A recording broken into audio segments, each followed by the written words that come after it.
Live from Citizen TV, this is JKL with Jeff Koinange.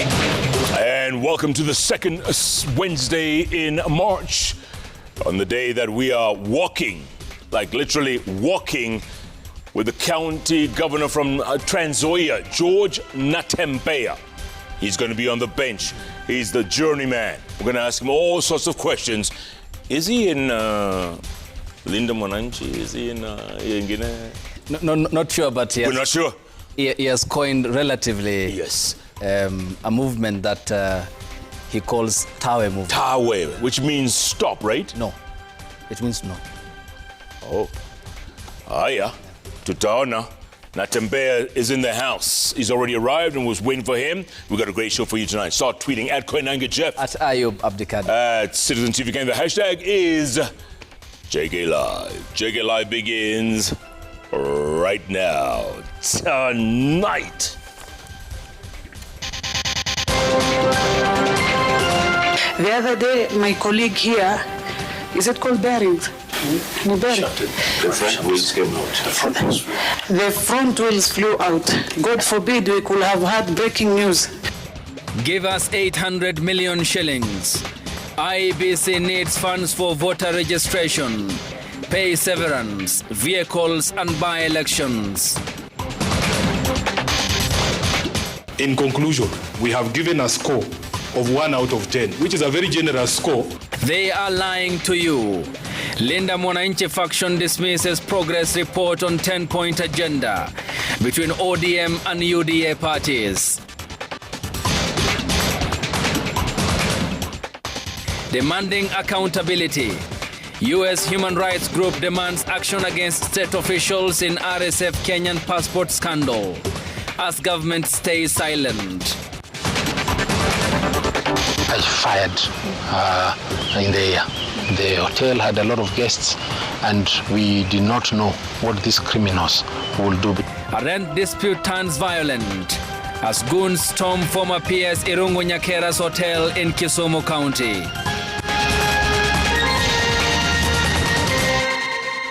Njoki Shege is our sign language interpreter. A leading American rights group has waded into the Kenya-Sudan passport scandal by calling out the authorities for issuing the identity and travel paperwork to individuals linked to human rights abuses in the war-torn Sudan. The New York-based Human Rights Foundation organization expressed alarm on its official X account about the government's action to grant passports to sanctioned Sudanese war financier and individuals linked to Rapid Support Forces, the RSF, of Sudan. The statement comes amidst continued deafening silence on the part of the Kenyan authorities on the unfolding saga. Here is Brenda Wanga with that report. The Human Rights Foundation, based in the United States of America, is the latest to enter the fray as a scandal of Kenyan passports issued to Rapid Support Forces members in Sudan escalates. On the X account, HRF indicates its alarm at the Kenyan authorities' actions to issue passports to sanctioned Sudanese war financiers and other individuals linked to Sudan's genocidal Rapid Support Forces. The organization further links the passport issuance to what it says is President William Ruto's controversial alliance with RSF, saying this dalliance also implicates Kenyan authorities in aiding the paramilitary group's sanctions evasion. Kenya is cited as having issued passports to over 25 Sudan nationals, among them USS-sanctioned Algoni Hamdan Daglo Musa, younger brother to RSF commander Mohammed Hamdan Dagalo, also known as Hemedi. Both men are sanctioned for procuring weapons and financing the paramilitary group and for ethnically motivated killings and sexual violence in Sudan. Just a fortnight ago, a leaked list from the Immigration Department showed that Kenya had issued or was in the process of issuing passports to Sudan and Zimbabwe nationals whose credentials were suspect. The list included individuals linked to the Rapid Support Forces paramilitary group of Sudan and one Zimbabwean national accused of graft in his country. Now, our government is selling our identity to foreigners for maybe the price of beans, or I don't know what's the reason why they're selling the passports to foreigners. It also shows that the passports were processed between August 2024 and February this year. The saga drew wide condemnation not just from ordinary Kenyans who questioned the processes used to grant this important document, but also leaders who pointed out the impact of this on the erosion of the strength of the Kenyan document. Despite the outrage that followed the passport expose, the Kenyan Immigration Department under the Director General Evelyn Cheluget and the Cabinet Secretary Kipchumba Murkomen have continued to bury their heads in the sand, perhaps hoping that this storm would blow over. It hasn't, and the entry into the saga by the international human rights body only serves to shine the light on this issue. Brenda Wanga, Citizen TV. The Independent Electoral and Boundaries Commission, IEBC, is seeking an additional 888 million Kenya shillings to, among other things, buy new cars for commissioners, refurbish the IEBC offices and conduct enhanced mass voter registration at the end of this month. As our political affairs reporter Emmanuel Toh now details, members of the Justice and Legal Affairs Committee of the National Assembly have raised a red flag over the Commission's priorities, which also includes the construction of a 3.5 billion Kenya shillings Uchaguzi Center. They appeared before the National Assembly Justice and Legal Affairs Committee to seek parliamentary approval for an additional 887.95 million shillings as part of the first supplementary budget to finance its activities. In its request, IEBC wants the money to cater for the former IEBC CEO Marjan Hussein Marjan's exit package, which includes his salary and gratuity 1 month after his exit from the commission. The electoral body also wants money to purchase motor vehicles for the commissioners at a cost of 168 million shillings, purchase of furniture for the commissioners at a cost of 10 million shillings, and renovation of commission offices at a whopping 120 million shillings. All of us as commissioners, we are using very old vehicles. The other day, my colleague here, is it called bearings? The front wheels came out. The front wheels flew out. God forbid we could have had breaking news. I don't know why, but we found a commission that they're using very old vehicles. I don't know if the previous ones were using these current ones or they left with the vehicles. I don't know. So the situation room will be there to do a number of things. Number one, real-time updates from the field to know ni nani anasema uongo, nani anasema ukweli. Members of the committee questioning the need for the colossal amounts, which some cited as non-essential. Have the offices of the former commissioners gone with the furniture also of the offices? I just want the commissioner to confirm that the situation room is actually not a war station. We need laptops. We need a computer to be there. We will need officers. So hiyo kizungu mingi is what it's going to do. The commission, which is also preparing to ramp up its voter registration exercise from March 30th this month, also requested for 50 million shillings for stakeholder engagement for the upcoming exercise. 40 million shillings for the Commission's Situation Room, 100 million shillings for the media campaign for enhanced continuous voter registration, and 392 million shillings for the by-elections. On the issue of voter registration, Chair, is the Commission sufficiently funded to conduct this exercise? We didn't have allegations of rigging, but there may have been allegations of other malpractices. So how did you rate yourself? I would mark ourselves at 90%. We didn't expect that Kenyans would be so violent towards a by-election. Emmanuel Toh, Citizen TV, Nairobi. The Linda Mwananchi opposition faction has rejected the 10-point agenda report presented by the Dr. Agnes Zani-led team. Led by Siaya County Governor James Orengo and Nairobi County Senator Edwin Sifuna. The leaders announced that the working agreement between the ODM and UDA parties under the broad-based arrangement came to an end on Saturday the 7th of March and opposed any further extension of the mandate of the implementation team. Stephen Leto has that report. Few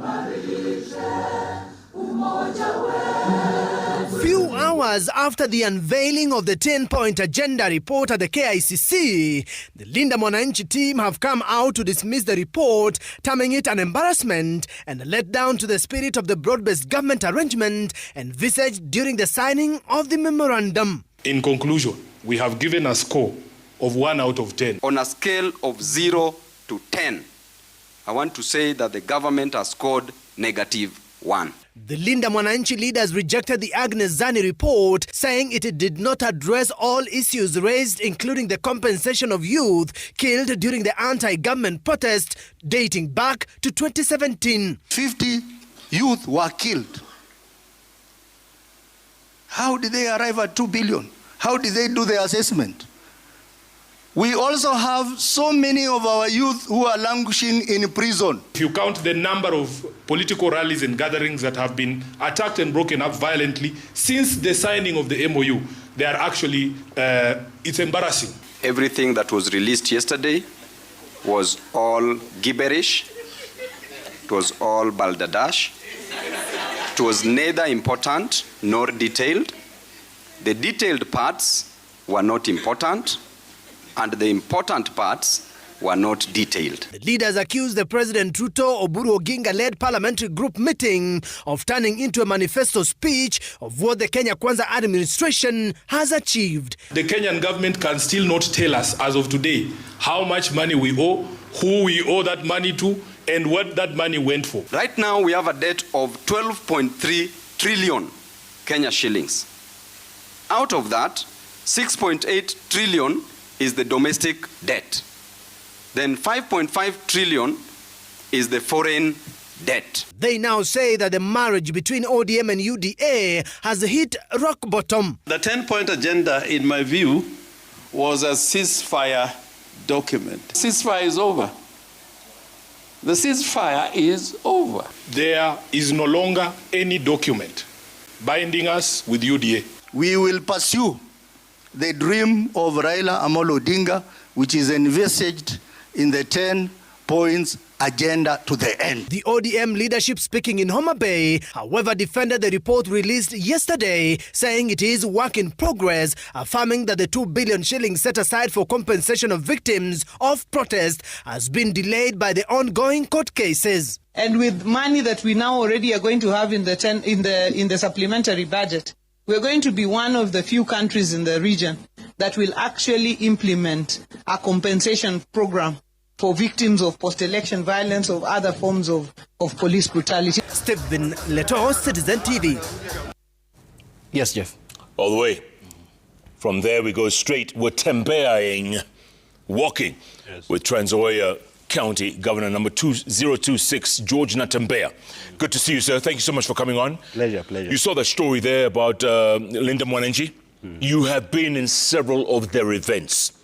Where do you stand? Are you part of Linda Mwananchi? No, I've never been in any of the events. And this is basically an internal ODM issue, and how they're relating with the government of Kenya. So for us who remained in Azimio, we are basically innocent bystanders, viewing how events are unfolding. We hope it ends well. Do you support what they're doing? What? The Sifuna group, as opposed to the Oburu group? Of course, looks like there are two sides to ODM.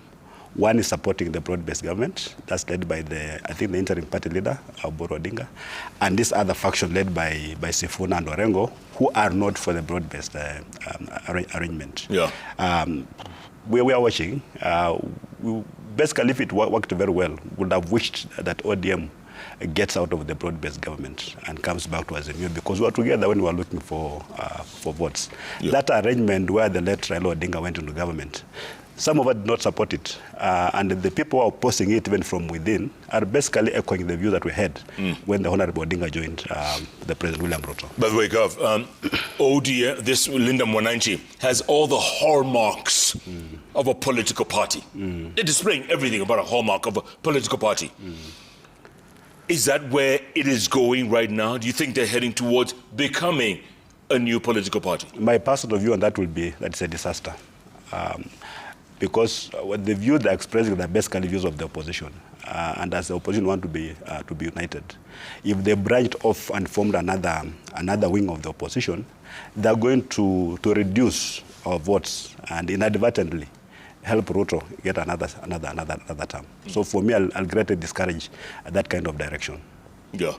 Governor, we're going to continue this conversation in a little short while. I want to know also you're supporting the united opposition as well. You've got your position on that. Yes. We want to know about that, about other things, about politics, about Trans-Nzoia, so many things. And your tenure, because you were in national government before, now running a county government. What's that like? We're going to get back to you in a little short while. In the meantime, Ayub, what you got? Thanks, Jeff. The sale of the 15% government stake in Safaricom to Vodacom, valued at 204 billion Kenya shillings, has been approved. A report tabled by the Joint Parliamentary Committee of Finance and National Planning endorsed the proposed divestiture on condition that the deal will not result in any job losses. The proceeds from the sale is expected to bolster the newly established National Infrastructure Fund Kitty. Seth Olale with the details of that report. The 204 billion shillings government sale of its 15% stake in Safaricom was debated for the first time in Parliament after the report was tabled by the Joint Committees on Finance and National Planning and Public Debt and Privatization. Buyers who are buying Safaricom shares, the highest P ratio, the best P ratio they have ever had is 40, Honorable Speaker, in 2022. Currently, their P ratio is actually negative because they make losses. The P ratio of Etisalat is over 30, Honorable Speaker. The P ratio of Orange, the P ratio of Airtel. And therefore, Honorable Speaker, it is proper that Kenyans are watching the total incompetence at which we are selling our Safaricom stake. That even our own arguments are against us, Honorable Speaker. For him to call us incompetent, can he tell us which economic formula he's using so that he doesn't start talking about Orange? We're not selling Orange. He's talking about other telcos. We're not talking about other telcos. What valuation model are you going to use to propose the price that you're calling as incompetent? And until he answers that question, Honorable Speaker, he should withdraw his term of the word incompetence and all those other aspersions is casting on the National Treasury and on this. Honorable Speaker, it would be wrong for Kenya to sell Safaricom shares at 34 shillings. A share that was selling at 45 shillings in the year 2021, Honorable Speaker, and especially at a time when the company has already invested in Ethiopia, has been bleeding cash for the last 2 years, but is now breaking even operationally. The easiest thing you can do here is to come and say, oh, this thing is incompetent, this share is undervalued. You must give us a substantiation of the alternative. And that is what I had Honorable Kimani Kuria ask. What is that other valuation model that you can give us or give the country so that we may benefit from your intellect? You are probably more intelligent than all the other people you consider to be incompetent. In your competence. In approving government's proposal to sell 15% of its shares in Safaricom PLC to Vodacom worth 204 billion shillings, the Joint Committees on Finance and National Planning and Public Debt and Privatization observed that the valuation exercise applied safeguarded public interest. They negotiated that 4 shillings per share aligns with market movements. Negotiating with Vodacom minimizes execution risks and preserves market confidence. Personal data will be protected under the Computer Misuse and Cybercrimes Act. Safaricom's 855,000 direct employees' jobs to be safeguarded. 40.2 billion shillings dividend upfront payment by Vodacom to Government of Kenya. Proceeds from the transaction to be ring-fenced under the National Infrastructure Fund. Seth Olale, Citizen TV. Police in Kisumu County have launched investigations into the circumstances under which a gang of about 100 people vandalized a hotel, cutting away with valuable items from the establishment. During the Wednesday morning fiasco, former Principal Secretary Irungu Nyakera fired in the air in an attempt to disperse the gang, which was armed with crude weapons. And as Laura Otieno now tells us, reports have emerged of a rent dispute touching on the establishment, with the owner citing abuse of power by police in attempts to kick him off the property. The full extent of damage at the Fairways Hotel in Kisumu was illuminated by the morning light as investigators brushed the scene to gather evidence on the vandalism and theft perpetrated on Wednesday morning. This CCTV footage shows how at 5:15 a.m., one person posing as a client led a group of armed people through the main entrance of the Fairways Hotel, tying up the security guard before making their way into the reception and bar section, cutting away items while breaking the shelves and utensils in the storage area. I fired in the air. The hotel had a lot of guests, and we did not know what these criminals would do because they were carrying all manner of crude weapons. At that point, they dispersed. Nyakera now claims that the attack was perpetrated by the Lake Basin Development Authority due to his political leaning. In a statement, LBDA has denied any involvement, instead accusing Fairways Hotel of unlawful occupancy and trespassing. In a tenancy termination notice dated February 12th, LBDA directed Fairways to vacate the premises over an alleged 25 million shillings debt. Fairways, however, obtained an injunction on 25th of February, which was again overturned by a tribunal on 9th March 2026.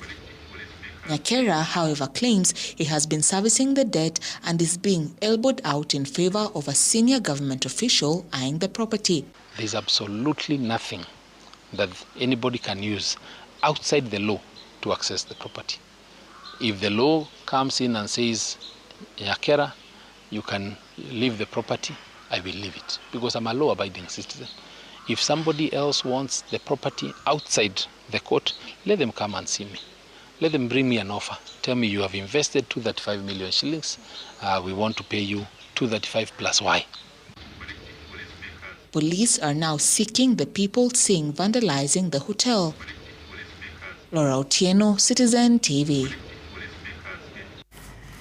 And a family in Nairobi's Eastleigh estate is worried about their missing father and businessman Abdi Aidid Ali, who was abducted 5 days ago by armed men within Shaurimoyo estate of the county. Here's Franklin Wala with the details of that report.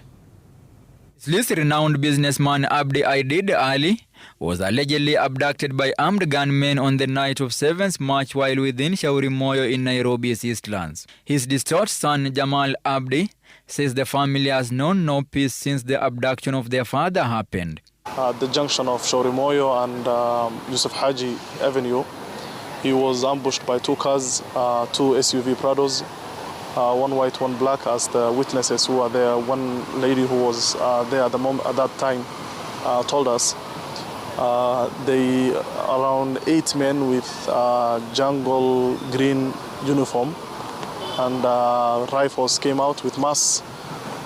They took my dad.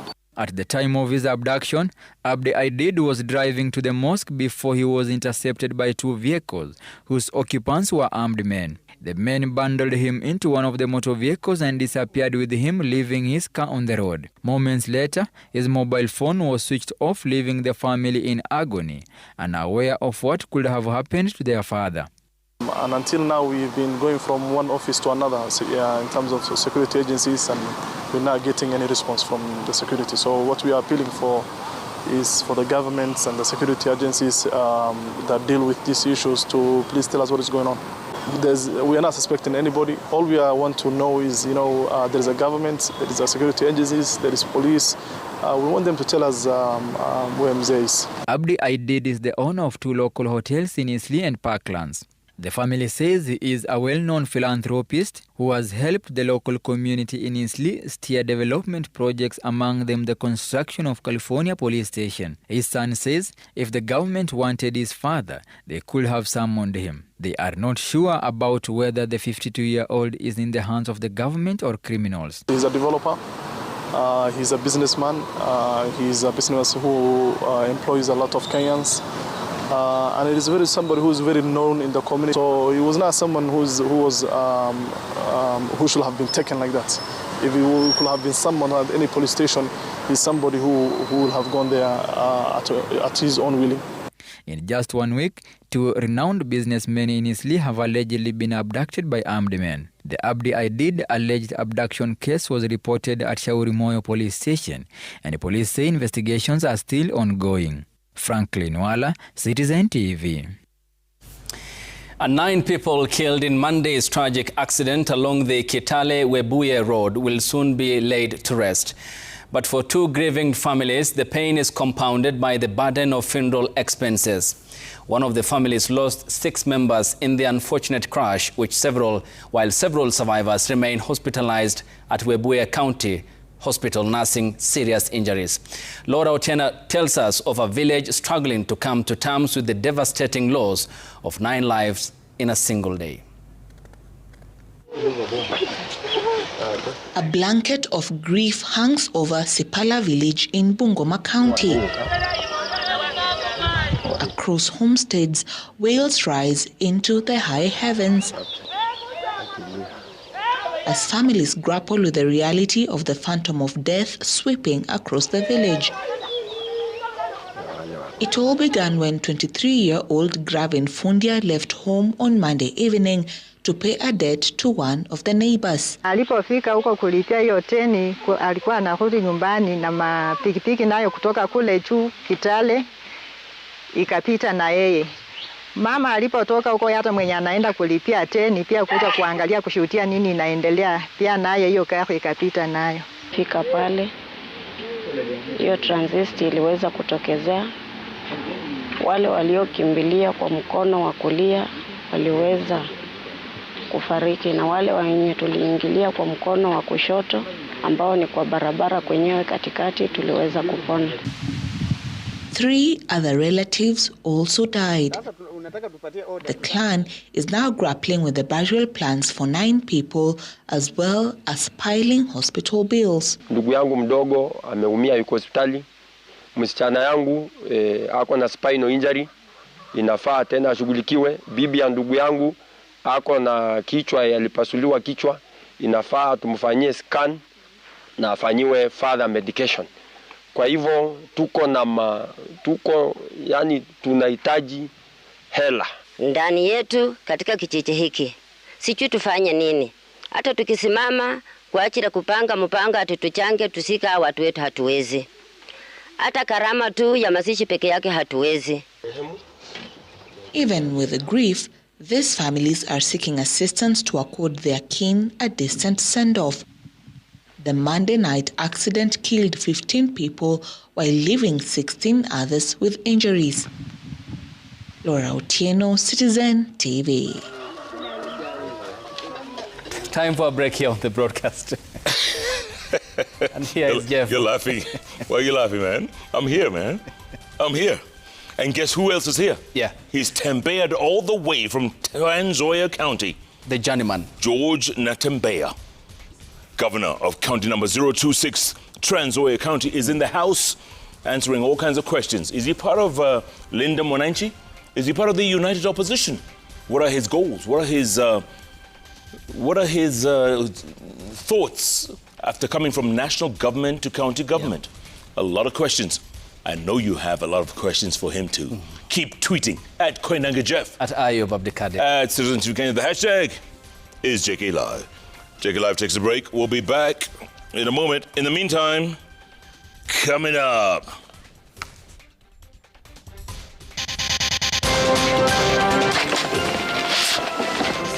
Coming up, Chinese national arrested at the Jomo Kenyatta International Airport with over 2,000 ants destined for China.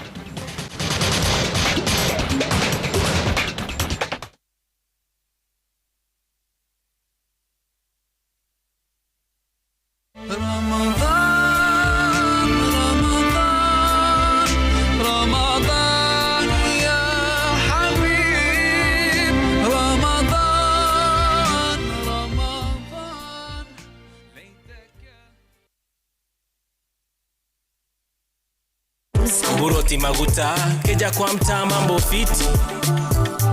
Nafungua bahasha wao nikismile, mambo ni muru ankop imeshikia keda, biza maplot nikasip tu. Kani flota mboka leti kotop nikasip tu. Just a payslip. Get a mobile loan of up to 500,000 shillings or an unsecured loan of up to 9 million shillings. Visit a Cooperative Bank branch today. Cooperative Bank. We are you.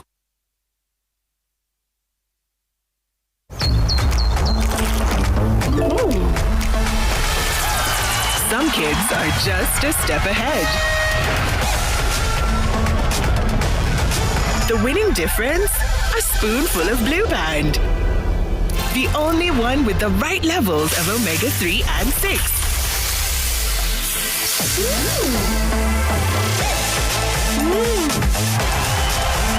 Blue Band. A spoonful of difference.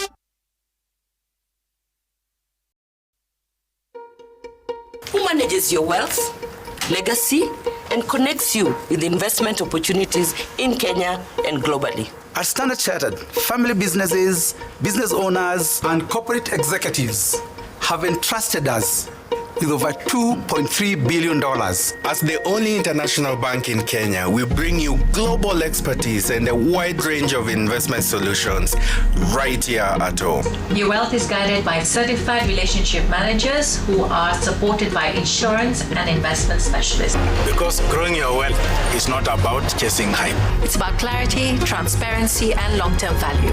Now is your time for wealth. Join Priority Banking today.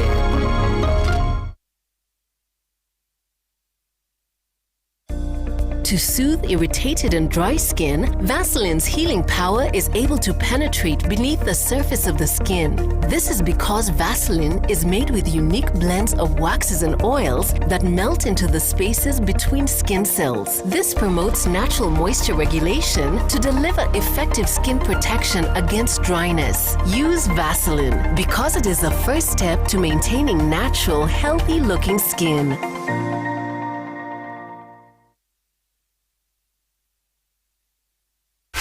While others are fumbling for cash, you tap.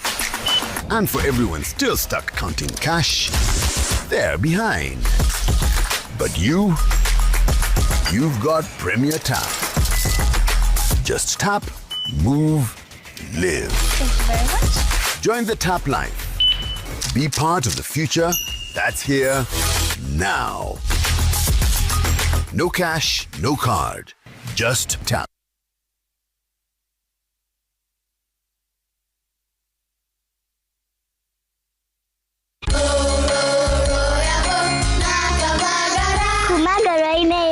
Makia Mount Kenya.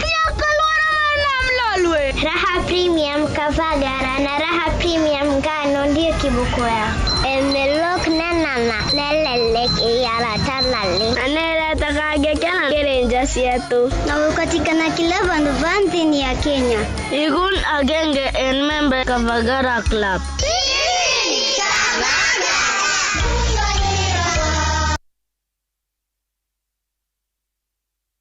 This is Stanbic Executive Banking, built for your ambition. You shop, you unlock discounts. You pay via card, you get rewarded. You book a holiday, you get a discount. Your cover, your peace of mind. Ambition never stops with Stanbic Executive Banking, and neither should you.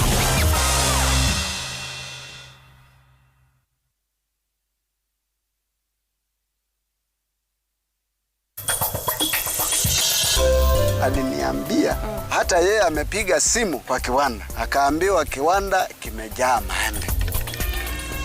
Help me, I don't want to go back to Las Flores.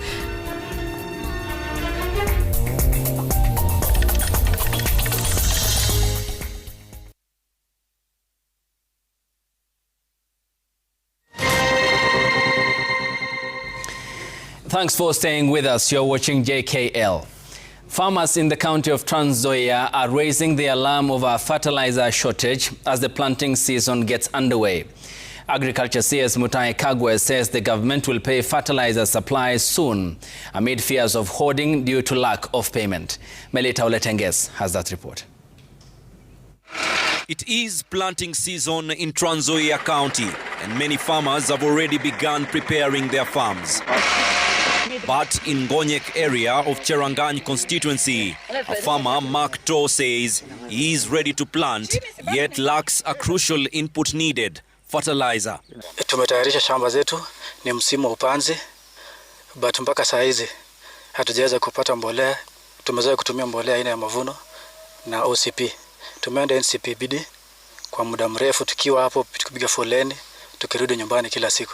Hatujapata mbolea. At the National Cereals and Produce Board depot in Kitale town, farmers have been flocking in large numbers in search of fertilizer. While some consignments have begun arriving, farmers say the available stock is not the type needed for this planting season. Many waiting anxiously for updates on when the right fertilizer will arrive, fearing delays could disrupt their planting plans. But leo asubuhi tumeona wametuleta mbolea ya NPK 23 na DCP, ambapo wakulima wa Trans Nzoia wanaamini mbolea ni mbolea ya maharagwe short season, ambapo saizi wanapanda mahindi. Tunatarajia mbolea mzuri hii ambayo inaitwa OCP, lakini haipatikani. Na wakati wa kuvuna au kupanda imefika. Tunazunguka tunaambiwa inakuja, lakini haipatikani. Farmers warn that if fertilizer does not arrive in time, their planting schedules and ultimately this season's harvest could be severely affected. Tungekuwa na mbolea ya kutosha hapa kwetu Trans Nzoia, na wakulima wachukue mbolea walime mahindi vizuri, so that mwisho wa mwaka kesho tusikue na njaa. Tukikosa mbolea Trans Nzoia, Kenya imekosa mbolea na Kenya haina chakula. Meanwhile, Agriculture Cabinet Secretary Mutahi Kagwe, speaking in Nyeri, says the government ordered enough fertilizer for the planting season, and the Ministry of Agriculture is awaiting approval of supplementary budget to pay fertilizer suppliers within the next 2 weeks. We don't have a shortage of fertilizer in the country. Let me first of all clarify that. The suppliers of fertilizer have fertilizer. Some of the ones who have not been delivering, because of the slowness of the payment of subsidies, have begun to do so, because as you know we are passing supplementaries in the next 2 weeks, but they'll also be paid some money upfront even before the supplementaries come. Melita Oletenges, Citizen TV.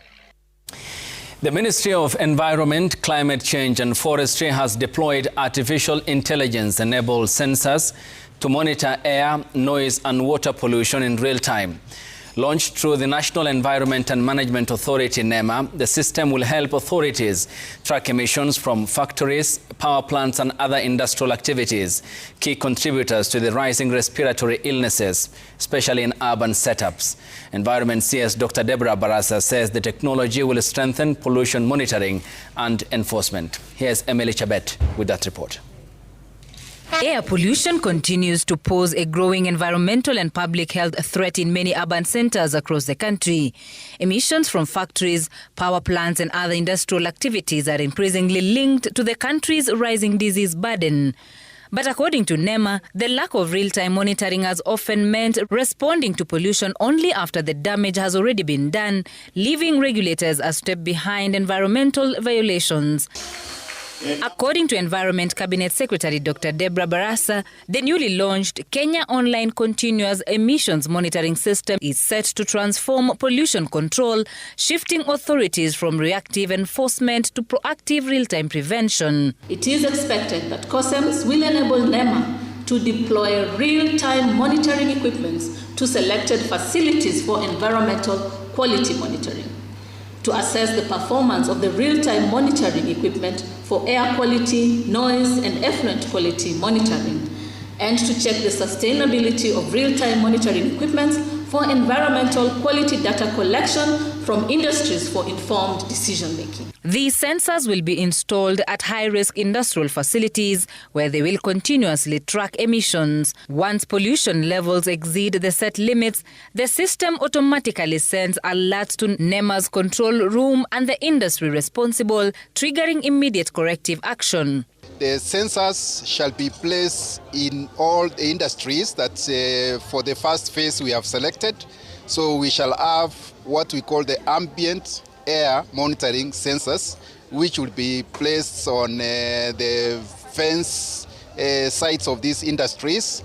And those ones will be just measuring the ambient air, which goes directly to the environment. CS Barasa, who presided over the launch of the system, also dismissed claims that part of Karura Forest will be cleared for seedling propagation. She said the government is instead rehabilitating an existing 3-acre site that has previously been used for the same purpose. We are rehabilitating and renovating this Karura nursery that has been there for more than 30 years. Again, the NYS and volunteers, where will they be? They will be accommodated in containers which are within an already existing forest rangers camps. We are not cutting down trees. We are using already existing camps to set up the containers. Emily Chebet, Citizen TV, Nairobi. Now hear this next story. It's going to be interesting. A Chinese national was on Wednesday arrested at the Jomo Kenyatta International Airport while attempting to smuggle Queen Garden ants out of the country. Authorities said the suspect is the mastermind behind the global garden ant syndicate trafficking. The suspect was later arraigned and detained to allow for further investigations. Ode Francis has that report. Kenya Wildlife Service investigators say Zhang Keng-kun was intercepted in the early hours of Tuesday as he attempted to smuggle close to 2,000 Queen Garden ants sealed to China. Part of the ants were packed in test tubes, while about 300 were concealed in tissue paper rolls hidden in his luggage. Personal luggage was searched, and within that luggage there was found 1,948 garden ants. They were packed in specialized test tubes, which is now a departure from the syringes that we saw in 2025. This comes nearly 1 year after another attempt was busted, where 2 Belgian nationals, 1 Vietnamese and a Kenyan, were arrested at the same airport with 5,000 giant African harvesters ants bound for China. Investigators now link those arrested to the same trafficking ring believed to be coordinated by Ken-kun. The suspect was arraigned before Magistrate Njeri Thuku, who allowed the prosecutors detain him for 5 days to allow detectives conduct forensic analysis on phones and laptop. KWS teams were in his pursuit, as is believed to have been the mastermind of that operation in 2025, the illegal operation. Detectives are also extending their probe to Nakuru, Naivasha and other towns where ants harvesting is suspected to be ongoing. And we're also seeking a second order to have the electronic devices be forensically examined, that is the phone and the laptop. Authorities say Ken-kun had evaded arrest and slipped out of Kenya in 2025 using a different passport. Mention will take place on the 17th of March to confirm compliance. Ode Francis, Citizen TV, Nairobi. Well, Jeff is raising quite fundamental questions, but he will tell us more. The family of grade 3 pupil who was swept away by floods in Kipsitet in Kericho County on Wednesday morning while on his way to school has called on the government to repair the bridge and prevent deaths witnessed over the last few years. The late 9-year-old Noah Kiprono was in the company of his father, who was taking him to school using a motorcycle when he lost control and fell inside the river. Locals who witnessed the incident rushed to save the two from the raging waters. The father, who sustained minor injuries, survived after holding on to the motorcycle, while Kiprono was not lucky as the floods swept him before he was rescued and rushed to hospital. Unfortunately, he was pronounced dead on arrival at the facility. Concerned locals destroyed part of the bridge to push the government for intervention.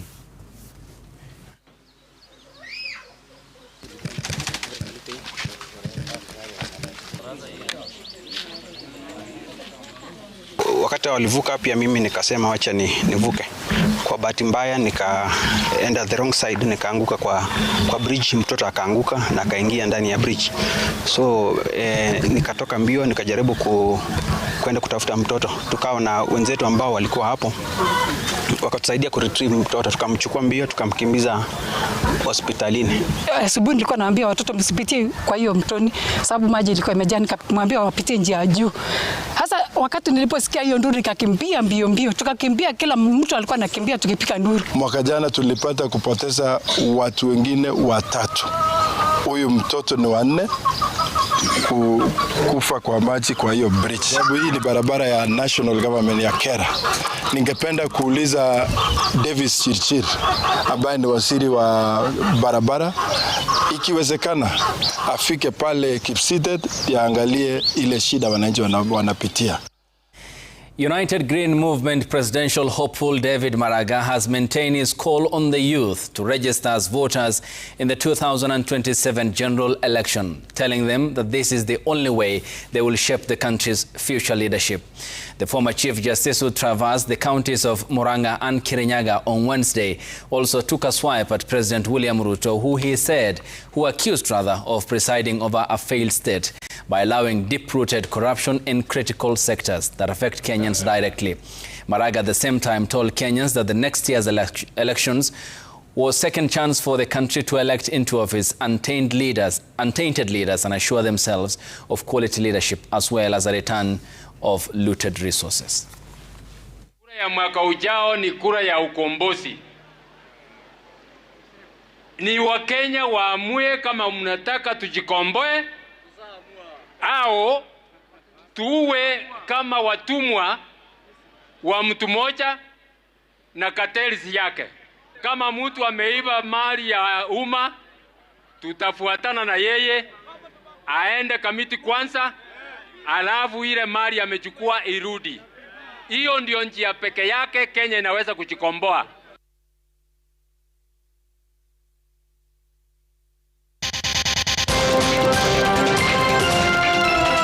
Stanbic Bank earnings take a hit on account of monetary easing policies, even as they announce a dividend payout.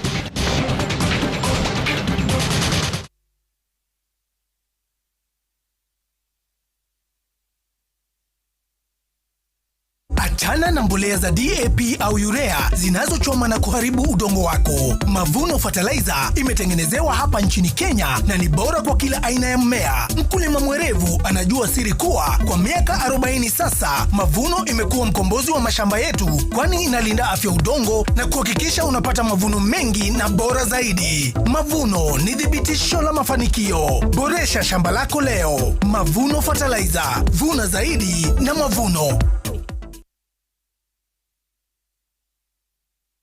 Our bodies get serums and washes, but underarms only get deodorant. That's why our new breakthrough formula has pure hyaluron and vitamin C to deeply care for your underarms for soft and even skin tone in 2 weeks. With 72-hour sweat and odor protection, try the new Nivea Derma Control range because your underarms deserve more. Nivea is for skin.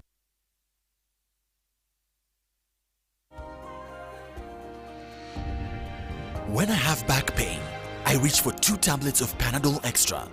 With unique Optizop technology, Panadol Extra provides 3 times more pain-relieving power than standard paracetamol for fast relief from strong pain like headache, toothache, and muscle pain, and can get to work in 10 minutes so that I am ready to be there for those who need me. Stronger pain relief at only 20 shillings per pair. Take advantage of our own collection offer and get additional discounts when you pick up your order from Royal Mabati Factory Limited, corrugated and box profile at 353 shillings per meter, brick tile and Roman tile at 370 shillings per meter. Free delivery is still available, but own collection means bigger savings, and you get your Mabati within 2 hours. Call us now on 0722 638383.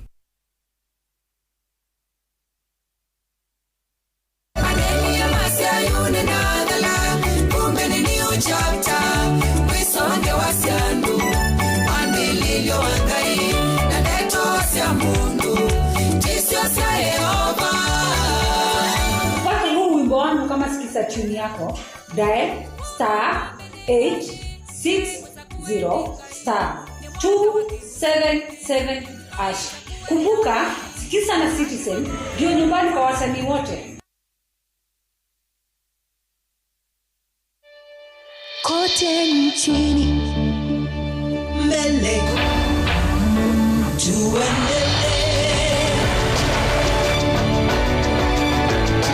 Mbele Kenya twende mbele. Kenya twende mbele. NCBA. Go for it.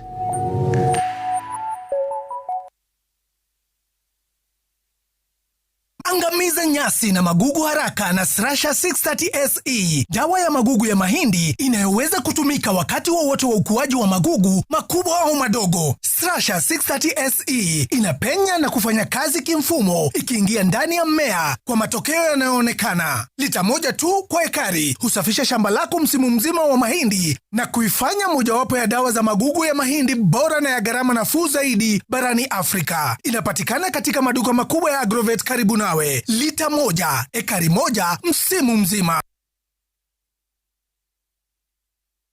Jishindie pickup na zawadi nyinginezo na JKLive. JKLive from Natembeya, East Africa offers top-performing hybrid maize seeds that give you high yields, strong drought and disease tolerance and reliable results. JKLive comes in trusted varieties.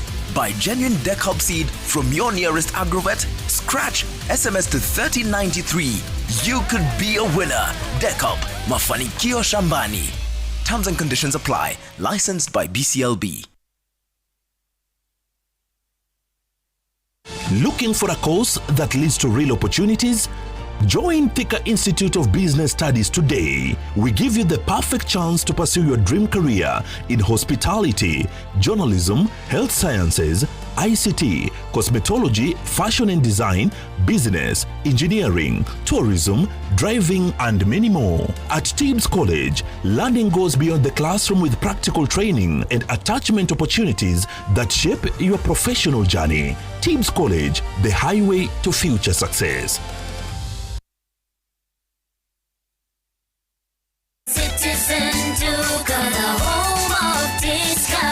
Citizen Duka inawatakia Ramadhan Mubarak.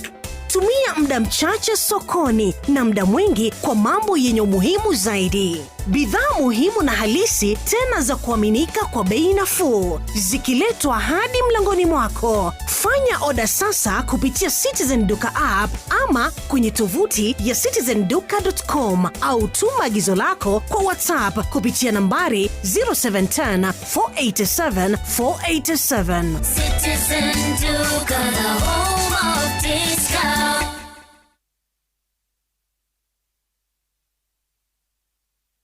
Guys, this is South Sea, as you can see. Kama maji iliingia with a lot of force. Think about the people affected. How do you respond to them instead of just looking for optics and PR? I think there's something here to be observed. Wewe Regazi, wewe unakuja kutiringia hapa. Wewe ni nani? Na wewe Soprano, my younger brother. Hapana tumika vibaya. What signal does that send? The broad-based arrangement goes up to 2027. Sisi tunatafuta power. Hatutafuti sasa vitu ndogo ndogo. The problem comes in the implementation. I am on both sides and I will make sure there is fairness. Politics is a bone-breaking game. We are not leaving ODM. Was all gibberish. Lately, that's what it sounds like. If broad-based decides, Parliament will decide. The ceasefire is over. The ceasefire is over.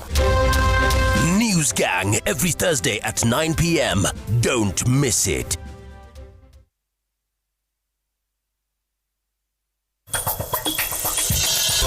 Why are you here? Paula's going to take me out shopping, Mom. What time are we going? If who tries me, the thunder that will fire him is doing somersault. Who the hell does he think he is?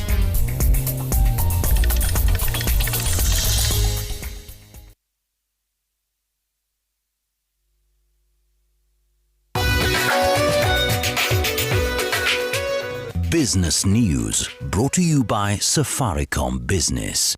Keep business growing with calling, texting, and SMS. Stay connected with customers and suppliers with Zidisha Plus voice and data. Join Safaricom Business today and power your progress. Time for business here on the broadcast. KCB Group has reported a net profit of 68.4 billion shillings for the year ending December 2025, an 11% increase from 61.8 billion shillings the previous year. The growth was driven by higher lending income, expansion across regional markets, and tighter control of operating costs. The bank has proposed a final dividend of 3 shillings per share, bringing the total dividend payout for the year to 7 shillings per share, equivalent to 22 billion shillings returned to shareholders. Here's Jasmine Wamboi with that report.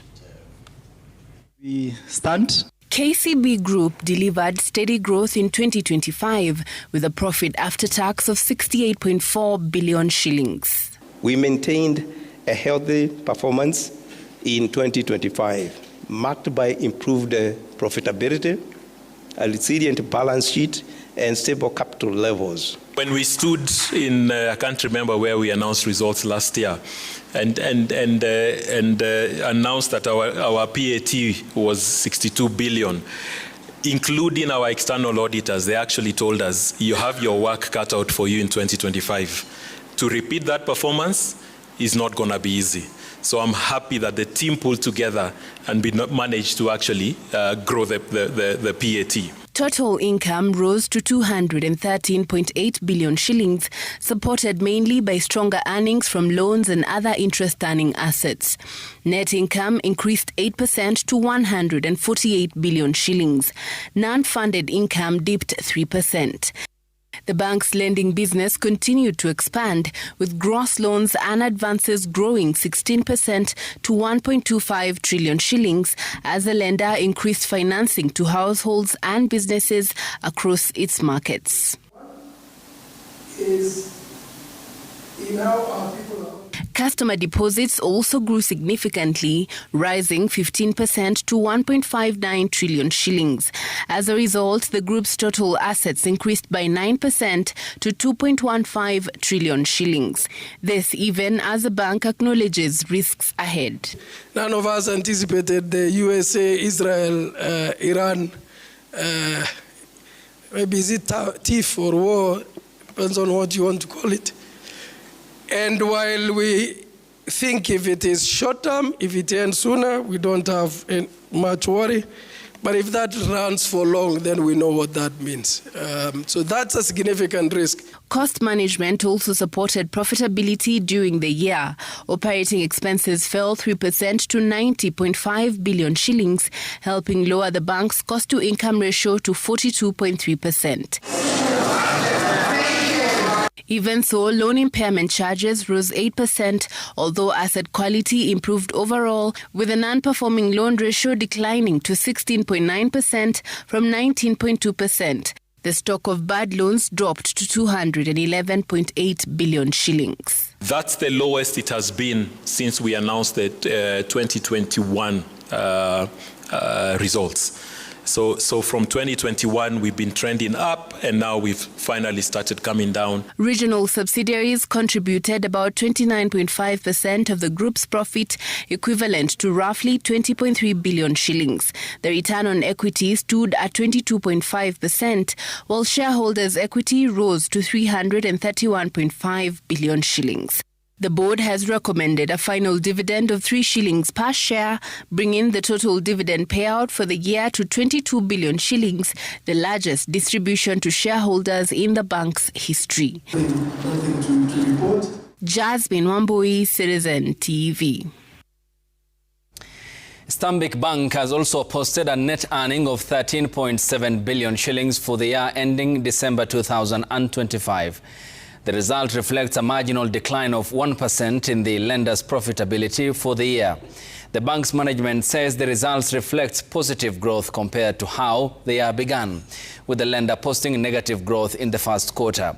Jimmy Mbogo with the details of the year result. Our board chair. The impact of the central bank's monetary easing cycle is now affecting commercial banks' profitability. According to Stanbic, the easing cycle has seen the lender shed off at least 3 billion shillings in the year ending December 31st, 2025. In the period under review, the lender posted 13.7 billion shillings net earnings, representing a flat growth between 2024 and 2025. CBR rate came down to 125 basis points. Correct? That has a huge impact on our margins. One, on our interest income, and then number two, on our foreign exchange income, which was a very strong part of our profitability. We had a 3 billion shilling contraction of the revenue because of the margin compression. Volumes were up, as you saw, by 52% year-on-year basis. Those indicators actually tell you that our business is working much closer and stronger this year. Despite the headwinds, the lender saw customer deposits increase by 17.5% to stand at 373.7 billion shillings, enabling the lender to extend a total of 272.9 billion shillings, an equivalent of 18.5% growth in loan and advances to customers. Net interest margins dropped from 5.6% in 2024 to 5.4% in 2025, while cost-to-income ratio rose from 44.4% in 2024 to 46.2% in 2025. But the lender managed to keep its non-performing loan ratio at half the industry average. But the industry is on a higher scale, which has been at around 16% or 16.5%. But we are constituted our portfolio for larger clients, so what we call as our corporate clients, and also our commercial clients, less on SME, and our private banking businesses, and also for personal banking. So because of that nature of clients, we've been able to manage the risk we are taking in our own portfolio. Secondly, we made some significant recoveries. We've been very progressive in making recoveries for where clients are challenged for us. With the lender supporting its clients in G2G business, Oigara says the bank is still assessing its exposure but remains bullish that clients will remain resilient.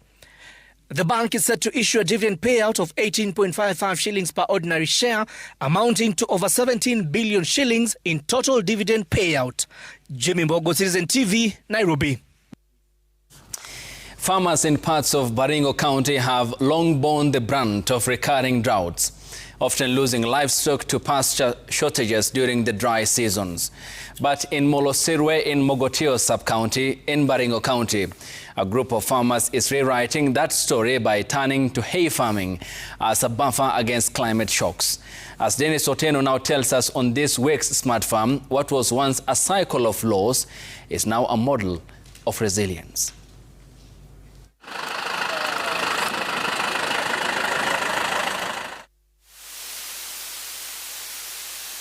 In the semi-arid plains of Molosirwe, the sight of thousands of neatly stacked hay bales is more than just a harvest.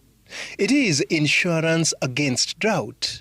For years, members of the Sonsa Division Group watched their efforts go to waste. During prolonged dry spells, livestock grew weak, milk production dropped, and some animals were lost altogether. Panda hii nyasi ya Boma Roots. Hiyo ilikuwa mwaka wa 2012. Hapo nyumae tulikuwa na shida sana. Kwanza wakati kama huu, mwezi wa pili, tatu. Sana ilikuwa wakati wa kuamsha ng'ombe. Wakati huu naona imebadilika. Miaka karibu sasa 5 hatujawahi kupata shida kubwa, angalau tulikuwa hatujapata store, lakini ile nyasi tulikuwa tunakata kwa mashamba yetu, wakulima walikuwa naweka kidogo. Today, the group produces thousands of bales annually, and thanks to a new modern hay store, they no longer fear sudden rains or prolonged drought. Constructed in 2025 through support from the Kenya Livestock Commercialization Project, the facility can hold up to 25,000 bales, enough to sustain animals for nearly 3 months. It includes water harvesting systems, office and secure fencing, with the community providing labor.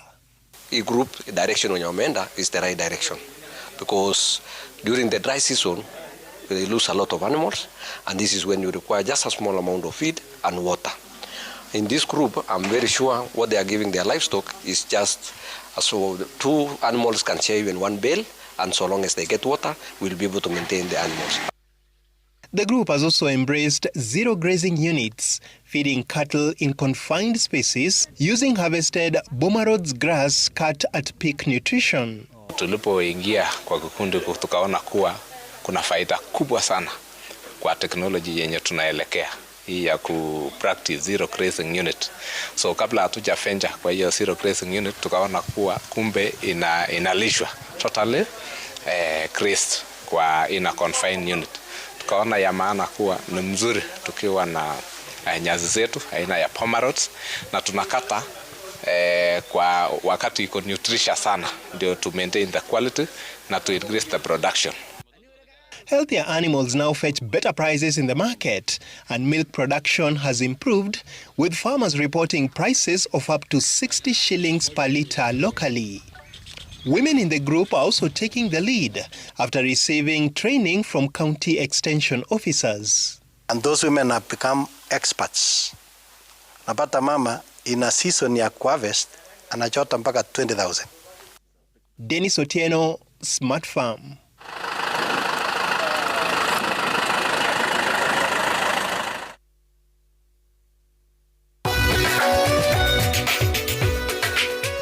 Business News, brought to you by Safaricom Business.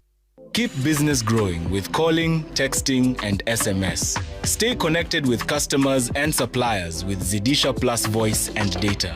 Join Safaricom Business today and power your progress.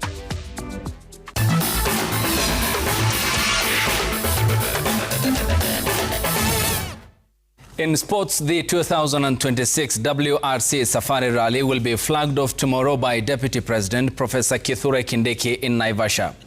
The flag-off has been moved from the traditional Nairobi venue to Naivasha, where the shakedown will also happen.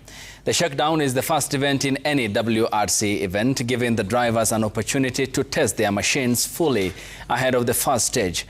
Our sports editor Michael Kenya is camping in Naivasha, Nakuru County, and brings us the latest from the service park.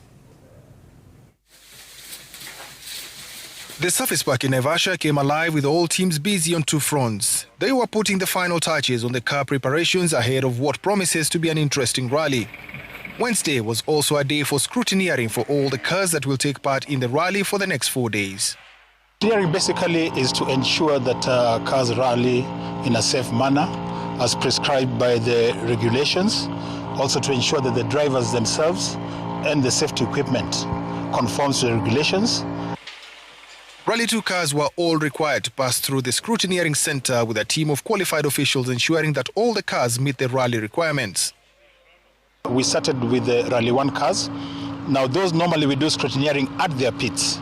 So we have done scrutineering for all the cars, the Fords, the Toyotas and the Hyundais. The Rally 1 cars are all ready, with the main teams doing the final touch-ups at the service park. Team Toyota has dominated the WRC Safari Rally since the Safari was reinstated into the WRC series. They love rallying in Kenya and feel no pressure to deliver. Doesn't put any extra pressure, we just very much enjoy to be here. And we have always made a good success in Kenya and it suits to our car and everything is all right so far. The weather in Naivasha has changed, with the heavy rains pounding the area in the afternoons. It's still early in the season, and what has come early as well for the Safari Rally are the rains. This poses a new challenge for the drivers because there's no more fresh, the fine dust. It has been replaced by water pools and a lot of mud. The government of Kenya is still a big part of the rally, despite handing over the operations and logistics to a private sector consortium. And of course, led by Carl Tuto, who is now the man in charge of this year's Safari Rally, and of course the team that started the journey led by Charles Gasado. We have worked so well, and it is out of that cooperation and partnership that we have managed to successfully host this year's Safari Rally. The idea is to sort of try and professionalize it, streamline it, and get this event done to the satisfaction of all the people. Thursday will have two competitive stages after the flag off at 3 p.m. Drivers will head to the first super stage at Camp Moran 1 at 24.35 kilometer distance. The drivers will then head to the short 8.86 kilometers Mzabibu stage to close the day. Michael Kinyi for Citizen TV in Naivasha, Nakuru County. The ongoing war in the Middle East has affected various activities, including sports, which have currently been suspended. Our reporter Luqman Mahmoud met Kenyan players who play for Natembeya SC in Lebanon. The players have returned to the country while also mourning their coach Engin Firat, who once coached the national football team, the Harambee Stars. Anthony Teddy Akumu, Masud Juma and Austin Odhiambo have all safely returned to the country after the league in Lebanon was suspended. They play for Natembeya SC, where the impact of the ongoing war has been directly felt. Here they are at Dandora grounds in Nairobi, keeping fit by playing in a friendly match. Kwanza the day it happened ilikuwa mbaya juu ilipata tumeenda game the same side wao ilianza southern part of Beirut. Game yetu ilikuwa huko the same Saturday, tulikuwa tushafika hadi camp, tukalala camp on Friday. Saturday hadi tukakuwa na ile team meeting, coach akapanga vitu zake tactical. But baadaye vile tulirudi kwa room ile tukupumzika tukingoja lunch, baadaye tena tukaitwa tukaambiwa tunarudi Beirut. Like many others, these players and their families back home were worried about their safety because of the conflict. Kila time wananiambia find a way to come home. Yeah, but we always want to come home, even when the fight starts, but there was no way. Of course hauzioni, but unazisikia mali huko, unaweza sikia hizo mlipuko, unasikia gunshots, na unakumbuka uko miles away from home. Inakupa panic. Aside from the war, the players were also struck by the death of their coach Engin Firat, who had also previously coached the Kenya national team Harambee Stars. They say they received the news after arriving home shortly after parting ways with the coach, who later died of a heart attack while returning to his home country, Turkey. Even before his death, I was with him in the airport. We were laughing, we were talking, he was making jokes of my looks because he asked me if I'm a model because I was dressing like him. Little didn't we know that it was the last moment with him, you know. Teddy describes the late coach as a person who had a major impact on his football journey, having coached him both at club level and at one time in the national team. Some of the moves let me make, I play role, kama kwenda Iran, I play role, hata kwenda hata hii Lebanon pia.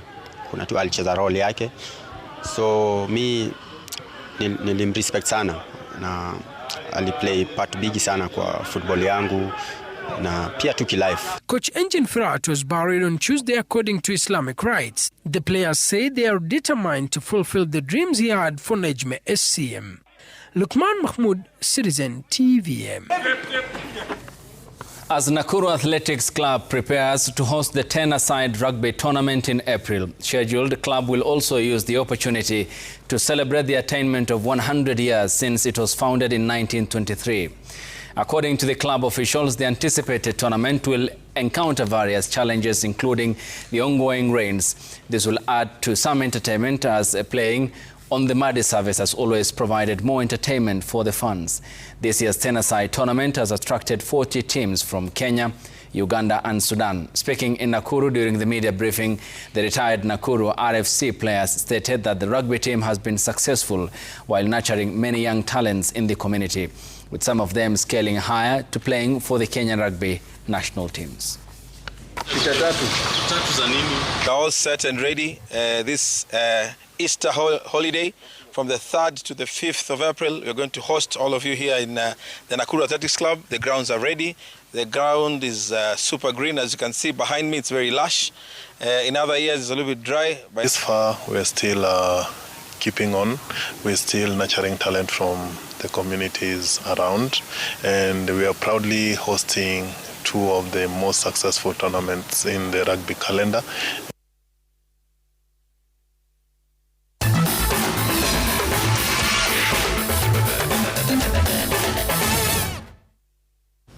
Everything is done.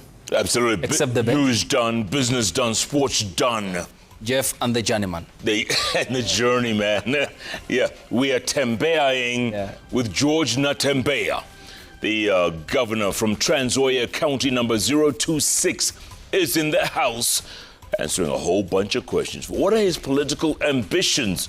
Does this man want to be president one day? Keep tweeting at Koinange Jeff. The hashtag is JKLive. JKLive takes a break. We'll be back.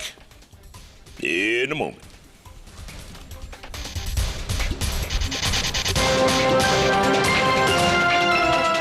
On tonight's JKL edition, Taweman George Natembeya is live on the bench.